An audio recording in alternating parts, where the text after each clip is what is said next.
Chapter 115, Cheat. You must not speak my name without my permission. Several minutes after the gathering ended, Audrey and Alger, who had returned to their bedroom and ship respectively, could still hear the words of the fool reverberating in their ears. Their impression of the mysterious and powerful Mr. Fool was normally relaxed, calm, and unfathomable. It was rare that he would adopt such a stern, supercilious attitude. Because of that, they were exceptionally alarmed.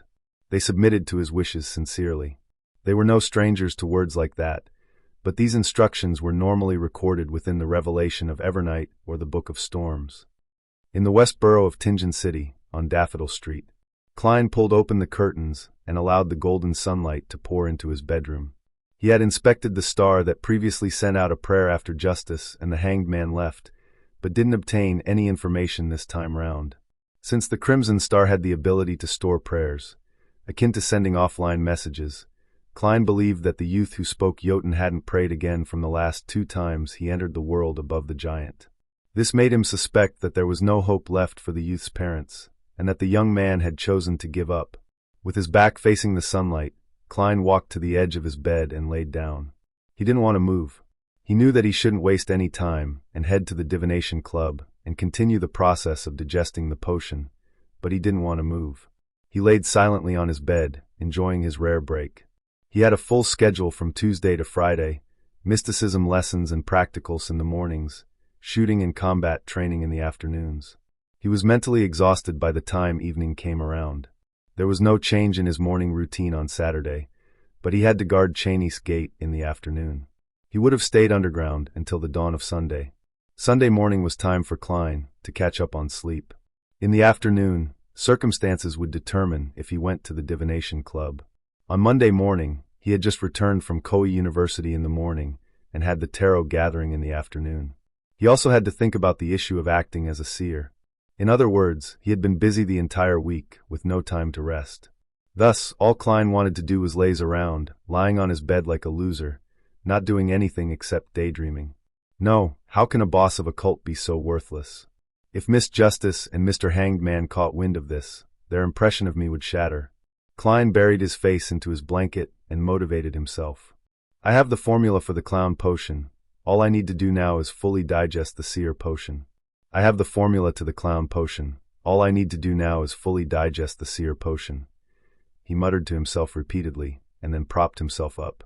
Klein took a bronze coin from his pocket and quickly divined if it was suitable for him to head to the club today, and got a definitive response. 5, 4, 3, 2, 1.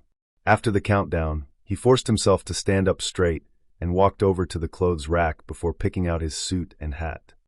In the meeting room of the Divination Club on House Street, Klein sat down in a shaded corner and sipped on his side black tea as he read the Tingen City Honest paper. There weren't many members around him, just 6 or 7. Just as he was laughing at the grammatical mistake used in a job advertisement, he saw a monocled Glassy walk in with a silk top hat in his hand. There was a blue-dressed lady in her 30s beside him. The lady had curved eyebrows and large yet dull eyes. In her left hand, she was carrying an Intis hat decorated with the feathers of a black swan. That hat is ridiculous. Wouldn't her neck be sore wearing that? Klein noted to himself. He looked over and massaged his glabella, as if alleviating his fatigue. Through his spirit vision, he noticed that Glassy and the lady were both healthy, but were anxious, angry, and flustered. "Good afternoon, Glassy. That Mr. Lenevis wasn't a trustworthy fellow, was he?"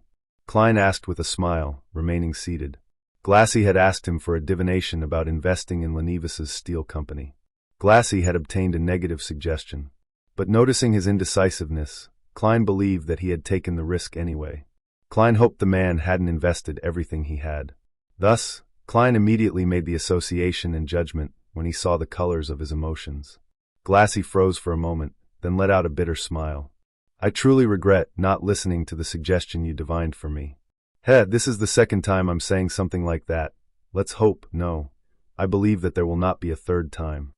He turned his head and looked at the lady with some wrinkles. "Madam Christina, look, Mr. Moretti had already guessed our motive for coming here without us even speaking. He is the most magical fortune-teller I have ever seen. I'm more than willing to describe him as a seer.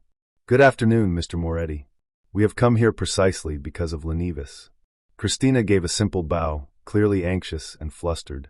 "Shall we head to Topaz?" Glassy was more collected.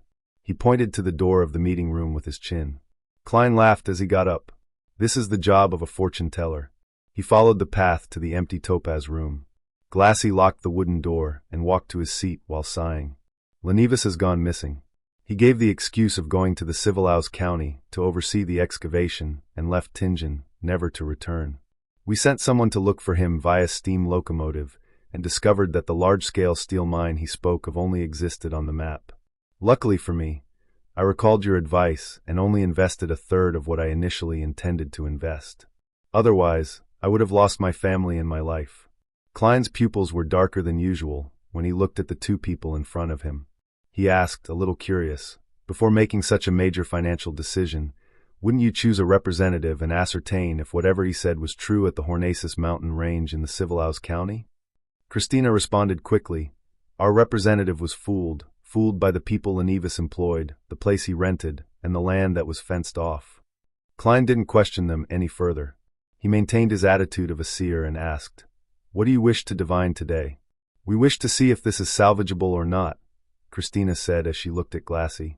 Klein took a piece of paper and a fountain pen. Then let us do an astrolabe divination. I'll ask and you'll answer. Between the questions, Klein marked out the thunderous constellation and the corresponding symbols of various situations before completing the astrolabe. He used more elements in his astrolabe than an ordinary person would have. The method he was going to use to interpret the astrolabe was going to bring him closer to the truth. Madam, sir, you are now at a crossroad. If you don't restrain yourselves and succumb to your greed and anxiety, you will fall further into the abyss, never being able to free yourselves. But if you can be patient and wait persistently without being greedy, then there will be an opportunity of you seeing the sunlight, Klein said, his tone unhurried. I understand. Christina nodded. She thought for a moment before saying, Mr. Moretti, can you divine Lenivas's whereabouts? No, I don't think so. The information Lenivas left behind is most likely fake. Even his name might not be real. How can I divine anything? Unless you can give me very specific details, or an item he carries with him all the time, Klein replied truthfully. Christina fell silent for a moment before pushing a one-solely note toward Klein. I have heard from Glassy that you are a true seer, who is respectful and fearful of fate and not greedy for money. You can think of the rest as tips that I am giving to the club. Thank you for your confidence in me. She stood up and bade farewell before leaving quickly. Not greedy for money. No, I am a materialistic man. Klein was regretting his actions of acting as a charlatan. Seeing Christina leave, Glassy closed the door and asked, Is there really no way? I told you the way just now. Klein smiled as he leaned back. Glassy sighed. Lenivas took off with over 10,000 pounds, and his victims totaled over 100 people. Luckily for me, I only lost 50 pounds. Those were my savings, and I have no debt. But Miss Christina invested 150 pounds. To her, this is not a sum that she can bear easily. Have you called the police? Klein suddenly felt anger towards the cheat after hearing the sum of 10,000 pounds.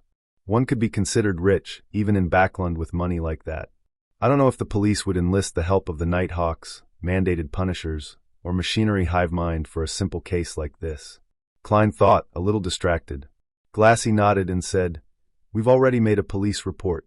The police are paying a lot of attention to this case. After much discussion, we're willing to take out a portion of the money we would get back as a reward. One can get 10 pounds as a reward if they manage to provide clues about Lenivas's whereabouts. If you can give a precise location and help the police catch Lenivas, you can get a reward of 100 pounds. 10 pounds for a clue? 100 pounds for catching Lenivas? Klein's eyes nearly sparkled after he heard that. His breathing became heavy. He happened to be worrying about how he was going to pay the detective in the future. He could barely afford the second phase of the payment with the extra salary of 3 pounds he received this week. But if the private investigator managed to complete his mission within the next week, then he wouldn't have enough to pay off whatever he promised to pay. He would be lacking a few soldi, provided that he wouldn't need to spend his savings elsewhere this week. Perhaps the police will have some items belonging to Lenivas. But they won't be very useful if he's already left Tingen. Klein felt a mixture of excitement and disappointment. In the next hour and a half, Klein got another 2 customers due to Angelica's recommendation. One was a divination for a 1-year-old toddler. Klein immediately drew the corresponding birth astrolabe and explained it, much to the satisfaction of his customer. The other was searching for an item. Klein used tarot reading, coupled with dream divination, to give him a general area. This made his customer very shocked, for he had never seen a fortune teller that could give him such accurate information. Perhaps I could obtain enough funds just by doing divinations for others.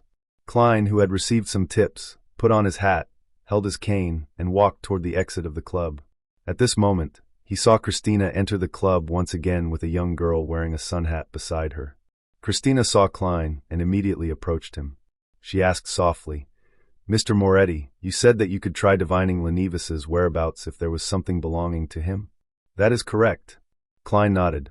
Christina heaved a sigh of relief and asked in a serious tone, "Then is his child something that belongs to him?" "Huh!" Klein was momentarily a little lost.